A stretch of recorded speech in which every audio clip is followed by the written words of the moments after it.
like that. Okay, here we go.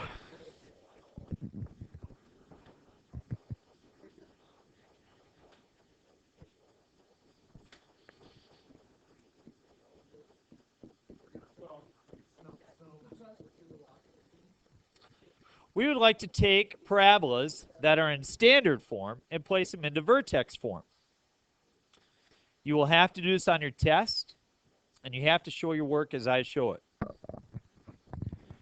So, right now this is in standard form, and we would like to complete the square so that it is in vertex form.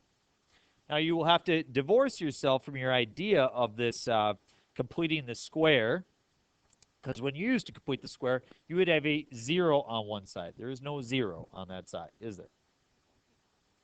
Instead, what we have is f of x is equal to x squared minus 6x. And then I'm going to do this. I'm going to put the plus 1 a little ways over here. Oh, there's purpose. I'll show you. I would then like to kind of separate that plus 1 from the rest of the piece. I will complete the square for this, but the 1 really isn't necessary. Now, when you used to complete the square, what did you do with that 1? You subtract over the other side, but you subtracted because there was a 0 over there. There's no 0. Okay? So I'm just going to leave it there. What number would you add to complete the square? You'd add 9. Oh no, I have an equation. I just added 9. I'm completely out of balance. What should I do? You want to add 9 to the other side, but there's really nothing to add 9 to. If you were to add 9 to the other side, what would you end up doing in the end anyway? You would end up subtracting it back over.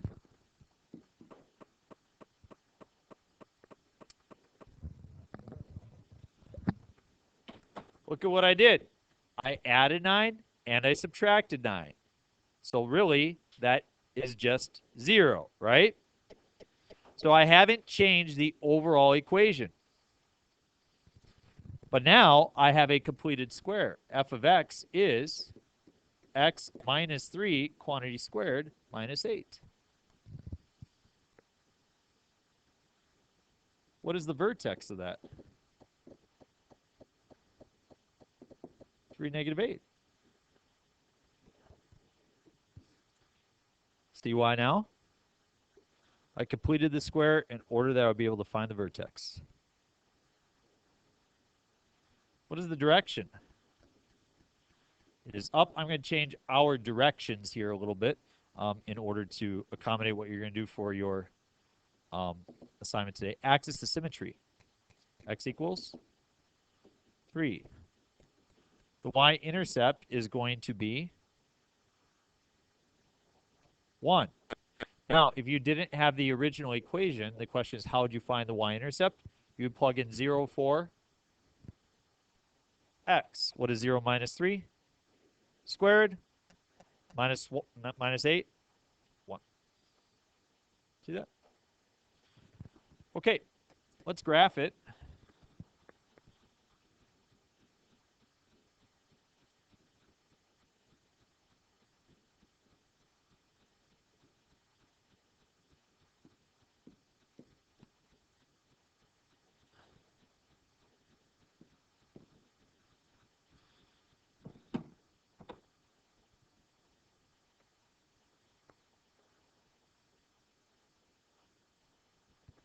Over 3, down 8.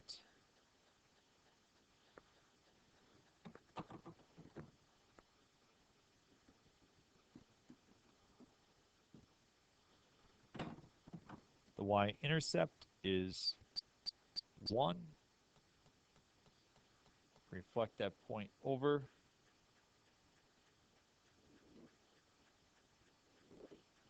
There's my graph. Does that have a maximum value or a minimum value? Minimum value of negative 8. I will not have you find the x-intercepts today. If you wanted to find the x-intercepts, you would just set it equal to 0. And then what would you do to solve? Just add 8. Square root both sides. You have positive or negative. 2 roots of 2 is equal to x minus 3. And add the 3. And there you have your x-intercepts very quickly and very easily. But we are not going to do the x-intercepts today.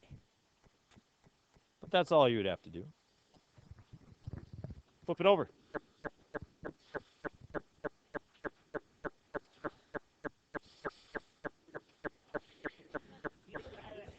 He just didn't have a prefrontal cortex, and so he couldn't make decisions. Okay, here we go. We have f of x is equal to, this is a negative x squared plus 4x, correct? No, I don't like the negative in front of the x squared. And it used to be that you would multiply through by a negative 1. But that was because the other side was 0. And 0 times a negative is still just 0. So what I'm going to do is I'm going to factor out the negative.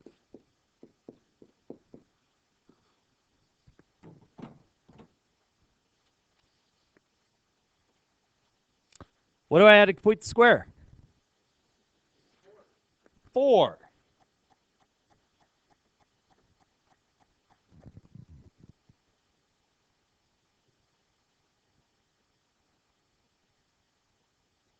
I don't subtract 4.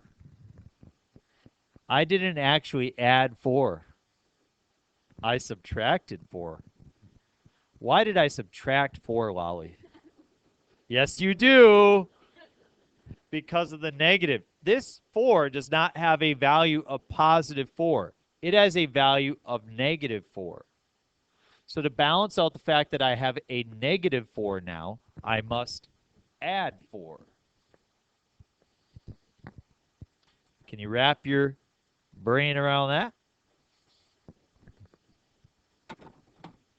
If you don't believe me, you could just distribute the negative and you would see that you would end up having these cancel, which is what we want.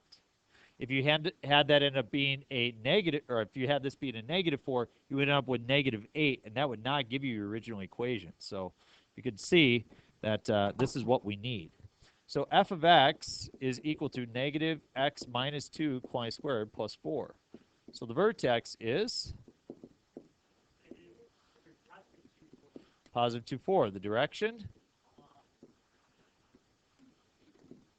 it's down, and the axis of symmetry, the y-intercept, or 0.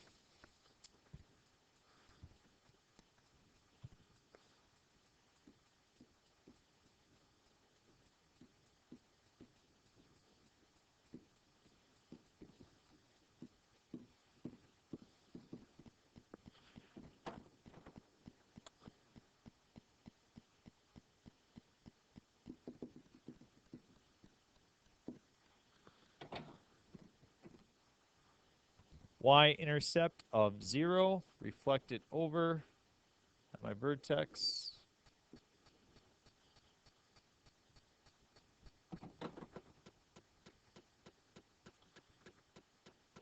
How about that? Hello! It's so nice we should have math outside today. All right, last example. Oh, does it have a maximum or minimum value? Max of 4. All right, so we have 2x squared minus 3x minus 1. What should I do first? Take out the 2. If I take a 2 out of 3x, what are you left with? Minus 3 over 2x. But I don't want to take the 2 out of the negative 1. I don't want it to interfere with what I'm currently doing. I'm trying to complete the square. Some people are like, well, that's not fair. You can't take it out of some but not take it out of there. Well, yeah, I can. I just use my parentheses like this. Now, if I put the parenthesis over here, then yeah, I'd have to take a 2 out of the negative 1. But I'm not going to put the parenthesis there. I'm going to put it right here. I had to include one of the fractions because I know how much my 6th hour loves fractions. You are one with fractions. So what do I add to complete the square? What is 3/2 divided by 2? 3/4 squared? 9/16. I did not just add 9/16. What did I add?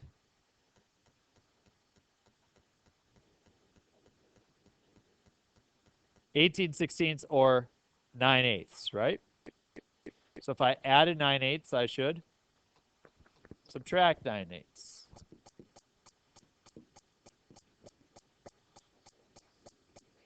Okay, we'll try again. 2/1 times 9/16 is 18/16, which is 9/8. So what I truly did is added 9/8 here. So I will subtract 9/8 in order to maintain equality. So f of x is equal to 2 times x minus 3/4 squared, -8/8 minus 9/8, -17/8.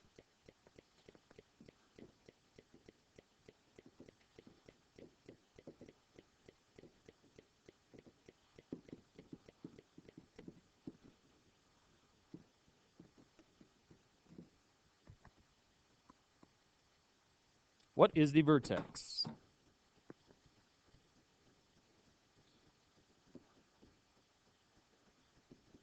-17/8. Direction? Axis to symmetry. Y-intercept.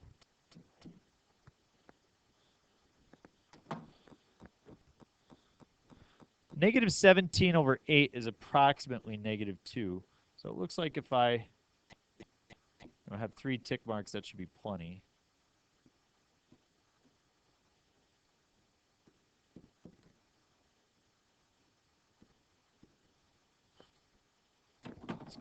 Very much missed you yesterday, Jake. I think we gave a shout out to you on the video.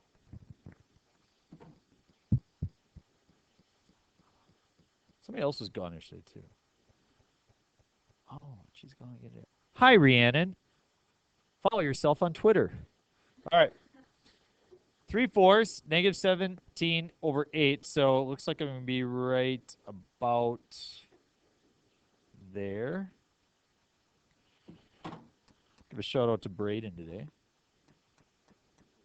And J-Rod.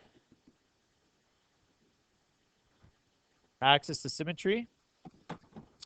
Goes through y-intercept of -1. Flip that over. Max or min? Minimum value of -17/8. So that is 3 problems that introduces the idea of completing the square for a parabola. Let us finish by doing 2 application word problems. I wrote this problem incorrectly. It's not 100 feet per second, but rather 40.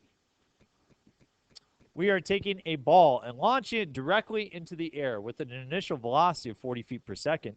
The equation that models the height of the ball in terms of time is this. What is the maximum height of the ball attained, and at what time does it reach that height? Well, if I were to make a graph out of this, what shape would it make? Right side up or upside down? Am I looking for the maximum or the minimum? At what point on the graph does the maximum occur? At the vertex. Notice that t is your x value, or time is on your x-axis, and height is then on your y-axis. So if I would like to find the vertex, I now have 2 options. I can either complete the square, or I could do what we did yesterday, which is our -b divided by 2a. I would prefer in this situation to do -b divided by 2a. What is your b value? So -40 divided by 2a would be -32. Both are divisible by 8. And so I get 5/4. How would I get the y value? Plug it in. 40 times 5 over 4 minus 16 times 5 over 4 squared. 40 over 4 is 10 times 5 is 50. 5 over 4 squared is 25 over 16. Looks like the 16s will cancel, won't they?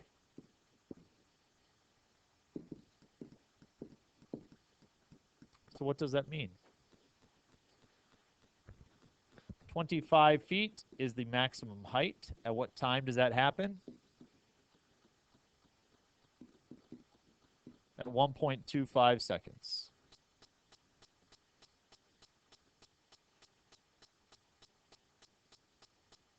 Starting tomorrow, we're going to be digging into many more word problems.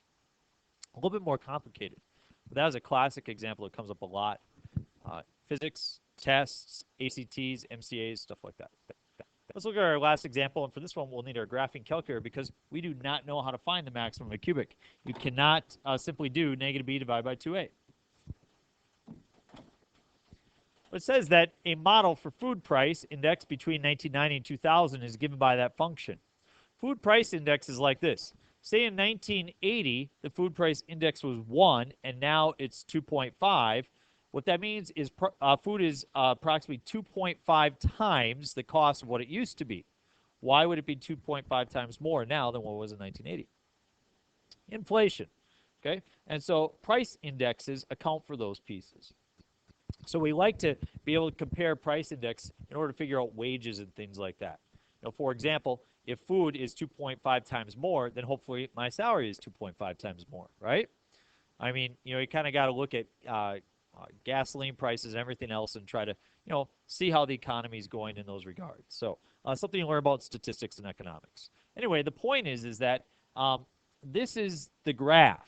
And it says, when was food most expensive over that time interval? So am I looking for a maximum or a minimum? I'm looking for a maximum. And so what I'll do is I'll take my calculator and I'll type in that equation.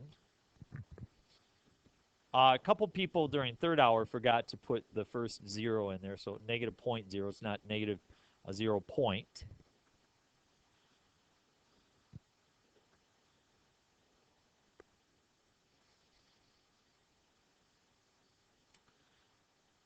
And then in order that we would all see the very same window, I'm going to press Zoom 6. And as I do that, what can you say about the graph? I don't see it. So let's consider this. First of all, it says that t is measured in years since the mid-year is 1990. So 0 between t and 10, or t between 0 and 10. What that means is they made 1990 year 0 and 2000 year 10. So my x value should be between 0 and 10. As I look at my window, sure enough, yeah, that looks fine. I guess I'll change it to negative 2 and 12, just because, you know, it's a free country. But the y value, now, can you tell me something interesting about the y value?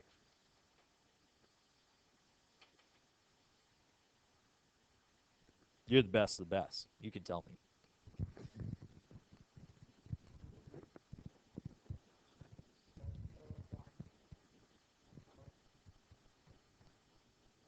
Okay, so this is the y-intercept, right? So that could give me an idea that maybe my y minimum should be something like negative 90, and my y maximum should be something like 110. If I'm not happy with it, I can adjust it. But maybe I'll at least have a better chance of seeing the graph. When I do that, I can look at the graph, and sure enough, I do see it. Can you see what the maximum is? So let's change it a little bit. Let's, oh, my window, I went to negative 90. I should do something like, say, positive 90. My mistake. Now can you see the maximum? Yeah, it's not real clear, but you can kind of see it. And if you're not real happy with that, then you can just move your cursor up and down. It looks like now I'm at 101, and down here I'm at 98. So you could change that to be y minimum to be 98, and your y max to be 102. And now we'll probably really see a maximum value. And sure enough, I do. So got to be smarter than a calculator, right? Got to be able to think around that. And so how do I find that maximum? What do? So I can calculate 4, move to the left, move to the right, enter on guess, and I get x is equal to 5.15. So when was food most expensive? 1995. So I will hand you guys a worksheet, and when I do, I would also like you to add to the back of that just these 3 word problems so you can be prepared for those for the test, okay? So I will pause the video and hand that out. There's your assignment. Get to work.